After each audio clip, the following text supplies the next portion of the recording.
Olá pessoal, tudo bem? Hoje a aula será sobre recuperação pós-anestesia.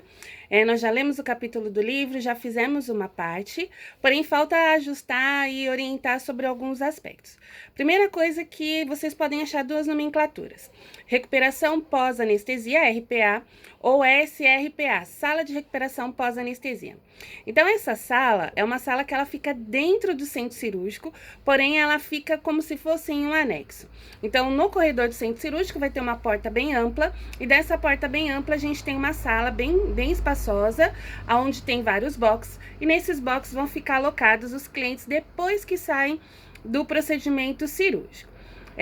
O funcionário que está lá na sala operatória, ele que vai encaminhar esse cliente para a gente na sala de recuperação, e na porta a gente vai ali verificar quais foram as condições desse cliente, né, durante o procedimento cirúrgico, se ele teve alguma intervenção, algum ponto negativo, né, teve hemorragia, alterações de pressão arterial, alterações de sinais vitais, se ele teve parada cardíaca, por exemplo, durante a cirurgia, se correu tudo bem, né, se a cirurgia atingiu seu objetivo, né, conforme ali a determinação clínica médica a partir dos exames e tal. Vamos olhar a ferida operatória, a parte do acesso venoso, vamos verificar também se ele possui algum sonda, drenos, catéter, o tipo de anestesia que ele foi submetido, e se esse paciente ele está acordado, sonolento, ou se ele precisa de um estímulo, às vezes tátil, para poder conseguir se comunicar com a gente. E a partir daí,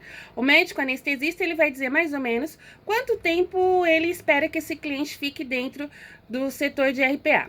Você conferiu o prontuário, conferiu pulseira, o cliente é aquele mesmo, conferiu lá o curativo da ferida operatória, tá fechado, sem presença de sangramento, né? Avaliou tudo isso, você admite esse cliente para você na sala de recuperação pós-anestesia. Você vai colocar ele num box e é muito importante que esse cliente ele fique monitorado. Monitorado através do monitor multiparâmetros. Então, lá a gente vai ter o monitor, vou colocar os cabos do eletrocardiograma, vou colocar a braçadeira que vai aferir a pressão arterial, vou colocar o oxímetro de pulso, que ele não entra como sinal vital, mas ele é um parâmetro bem importante. E em algumas instituições a gente também já tem o sensor de temperatura e o sensor da respiração. Então, basicamente, eu só vou apertar o botão conforme o tempo da verificação dos sinais vitais, e ali eu já vou fazer o procedimento já, sem ter que ficar colocando meu aparelho, meu dispositivo no cliente. Bom, uma das coisas que é fundamental quando a gente fala desse cliente que vem pra gente é o tempo de aferição de sinais vitais. Então, diferente de qualquer outra clínica, na primeira 1 hora você vai aferir os 5 sinais vitais a cada 15 minutos. Na segunda 1 hora, a cada 30 minutos. Na terceira 1 hora, você verifica a terceira hora e quarta hora.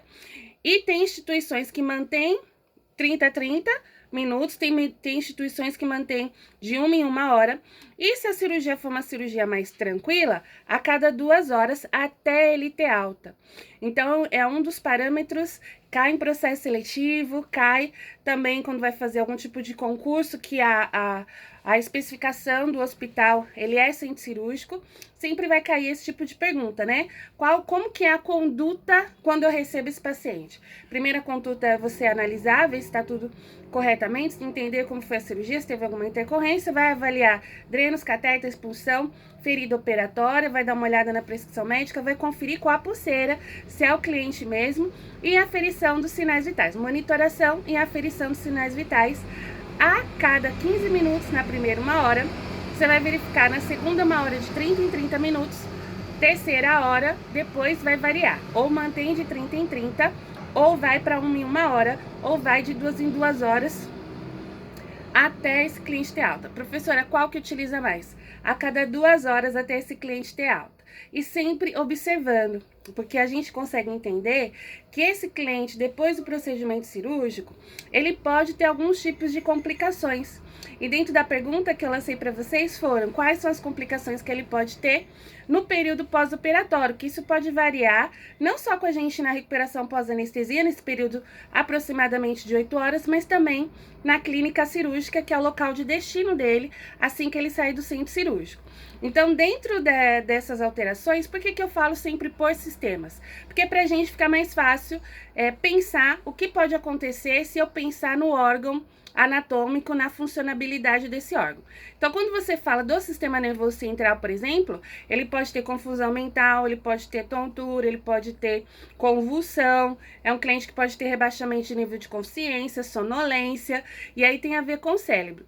Quando você fala da parte gastrointestinal, ele pode ter náuseas, vômitos, pode ter eructação, né, que vem com uma intervenção da própria anestesia, de repente.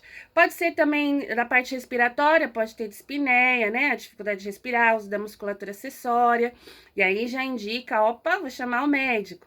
Tudo bem, pessoal? Da parte motora, né, que tem a ver com esse processo de bloqueio anestésico da própria anestesia. Então, ele pode ter lá o formigamento, ele pode ter essa sensação de peso nas pernas, pode não ter sensibilidade